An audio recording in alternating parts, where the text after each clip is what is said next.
ମୋର ପ୍ରିୟ ପିଲାମାନେ, ଆଶା କରିବି ସମସ୍ତେ ବହୁତ ହି ଭଲରେ ଥିବ ଏବଂ ଆପଣଙ୍କର ପରିବାରରେ ବି ପ୍ରାୟତଃ ସମସ୍ତେ ବହୁତ ହି ଭଲରେ ଥିବେ। ଫାଇନାଲି ଆପଣଙ୍କର ସ୍କୋର କାର୍ଡ଼ ଆସିଗଲା। ଆପଣମାନେ ନିଜର ପ୍ରାୟତଃ ସ୍କୋରକୁ ଦେଖିଥିବେ। ବହୁତ ପିଲାଙ୍କର ସ୍କୋର ବହୁତ ହି ଭଲ ଅଛି।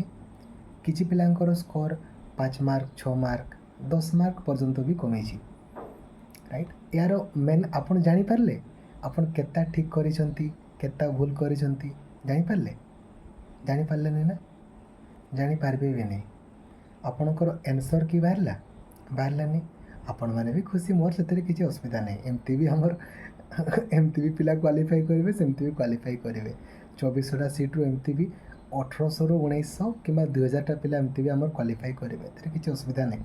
କ୍ୱାଲିଫାଇ ତ ନିହାତି କରିବେ, ବଟ୍ ଆପଣଙ୍କର ଗୋଟେ ଜାଣିବାର ଅଧିକାର ଅଛି କି ନାହିଁ?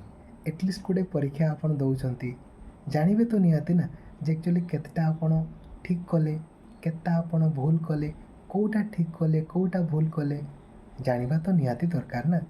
ଯଦି ଗୋଟେ ଛୁଆଟା ତାହା ବି ନ ଜାଣେ, ନିଜର ଇମ୍ପ୍ରୁଭମେଣ୍ଟ କେମିତି କରିପାରିବ? ଏବେ ଆପଣ କହିବେ ସାର୍ ସ୍କୋର କେମିତି ବଢ଼େଇ ହେବନି। ଆପଣମାନେ 1553355କୁ ଧରାଯାଉ 1000ଟା ପିଲା କଲ୍ କରିବେ। ଗୋଟେ ପଏଣ୍ଟ ବିନା ଆନ୍ସର୍ କିରେ ଆପଣ କ'ଣ ଏଇ ଯେଉଁ ରେଜଲ୍ଟ ପବ୍ଲିଶ କରିଦେଲେ, ଆମେ କେତେ ଠିକ୍ କଲୁ, କେତେ ଭୁଲ କଲୁ କେମିତି ଜାଣିବୁ? ଆପଣ ଯଦି 1000ଟା ପିଲା 1553355ରେ କିମ୍ବା ହାୟର ଏଜୁକେସନ୍ ଡିପାର୍ଟମେଣ୍ଟକୁ କଲ୍ କରି ଜଣାଇବେ, କିମ୍ବା ମୋ ଅଭିଯୋଗରେ ଆପଣଙ୍କର କମ୍ପ୍ଲେନ୍ କରିବେ, SSBକୁ ଜଣାଇବେ, କେମିତି ହେବ? 1000ଟା ପିଲା, କିନ୍ତୁ ଆପଣମାନେ କରିବେନି। ତେଣୁକରି ଆପଣଙ୍କର ଇଚ୍ଛା ନାହିଁ, ସେଥିରେ ମୋର କିଛି ଅସୁବିଧା ନାହିଁ। ଏଥିରେ କ'ଣ ହୁଏ ନା, ମାନେ ଭଲ ଭଲ ପିଲାମାନେ ସଫର କରନ୍ତି ହେଲା। ଏମିତି ବି ପିଲାଙ୍କର ବହୁତ ହି ଭଲ ସ୍କୋର ଅଛି, ବହୁତ ହି ଭଲ। ମୁଁ କହୁନି ସବୁ ପିଲାଙ୍କର କ'ଣ ଭଲ ସ୍କୋର ଥିବ କି ନାହିଁ।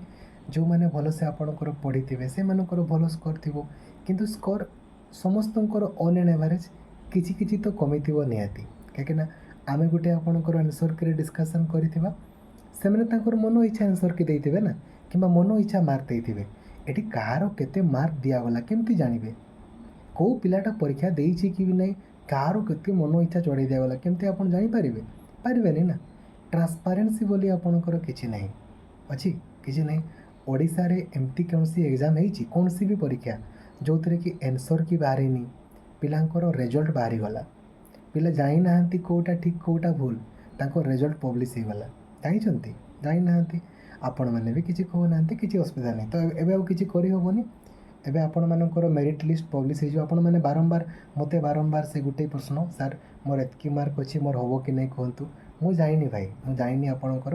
ମୋତେ ଆପଣ ପଚାରିବେ କେମିତି ପଢ଼ିବି, କ'ଣ ପଢ଼ିବି, କେମିତି ଇଜିଲି କ୍ୱାଲିଫାଇ କରିପାରିବି, ଏଇଗୁଡ଼ା ମୁଁ ଆପଣଙ୍କୁ ଗାଇଡ଼୍ କରିପାରିବି। ଆପଣମାନେ ସିଟି ଆପ୍ଲାଏ କରିନାହାନ୍ତି, କାଇଣ୍ଡଲି ଆପ୍ଲାଏ କରିଦିଅନ୍ତୁ। 15 ତାରିଖ ଦିନ ଆପ୍ଲାଏ ସରିଯିବ, ଯେଉଁଦ୍ୱାରା କି ଆପଣ ସୁନିଶ୍ଚିତ କ୍ୱାଲିଫାଇ କରିଯିବେ। ବିଏଡ଼୍ ବି ଯେଉଁ ପିଲାଙ୍କର ସ୍କୋର ଅଛି କ୍ୱାଲିଫାଇ ତ ନିହାତି କରିବେ, କିନ୍ତୁ ସବୁ ପିଲା ତ କ୍ୱାଲିଫାଇ କରିବେନି। ବହୁତ ପିଲା, ମ୍ୟାକ୍ସିମମ୍ ପିଲା କ୍ୱାଲିଫାଇ କରିବେ, ମ୍ୟାକ୍ସିମମ୍ରୁ ମ୍ୟାକ୍ସିମମ୍। ଠିକ୍ ଅଛି, ଯାହା କଟ୍ ଅଫ୍ ମାର୍କ ଯିବା କଥା ଯିବ, ଆଉ ଏଥିରେ କ'ଣ ଅଛି? ଠିକ୍ ଅଛି, କିନ୍ତୁ ଆପଣଙ୍କର ସ୍କୋର ମାନେ କେତେ ଠିକ୍ କଲେ, କେତେ ଭୁଲ କଲେ ଜାଣିପାରିଲେନି ହେଲା। କେଉଁଟା ଠିକ୍ କଲେ, କେଉଁଟା ଭୁଲ କଲେ କିଛି ନାହିଁ। ପୂର୍ବରୁ OMR ସିଟ୍ ବି ଆସୁଥିଲା। ପିଲାମାନେ ନିଜର OMR ସିଟ୍କୁ, ଆପଣଙ୍କ ପାଖରେ ତ ଗୋଟେ କପି ଅଛି, ଏଇଠି ନେଟ୍ରେ ମଧ୍ୟ ଗୋଟେ ପବ୍ଲିଶ ହେଉଥିଲା। ପିଲାମାନେ ଆପଣଙ୍କର ଘରେ ବସିକି ଦେଖିପାରୁଥିଲେ ଯେ ଆକ୍ଚୁଆଲି କେଉଁଟା ଠିକ୍ ଗୋଲ୍ ବୁଲେଇଛନ୍ତି କି ନାହିଁ, ସବୁ ଚେକ୍ କରିପାରୁଥିଲେ। ଏବେ ଦିନକୁ ଦିନ ଟ୍ରାନ୍ସପାରେନ୍ସି ଆପଣଙ୍କର ହଟି ଯାଉଛି। ମନ ଇଚ୍ଛା ଯିଏ ପରୀକ୍ଷା ଦେଲା ନଦେଲା ତା'ର ମାର୍କ ଚଢ଼େଇ ଦିଅ, କ୍ୱାଲିଫାଇ ଆପଣଙ୍କର।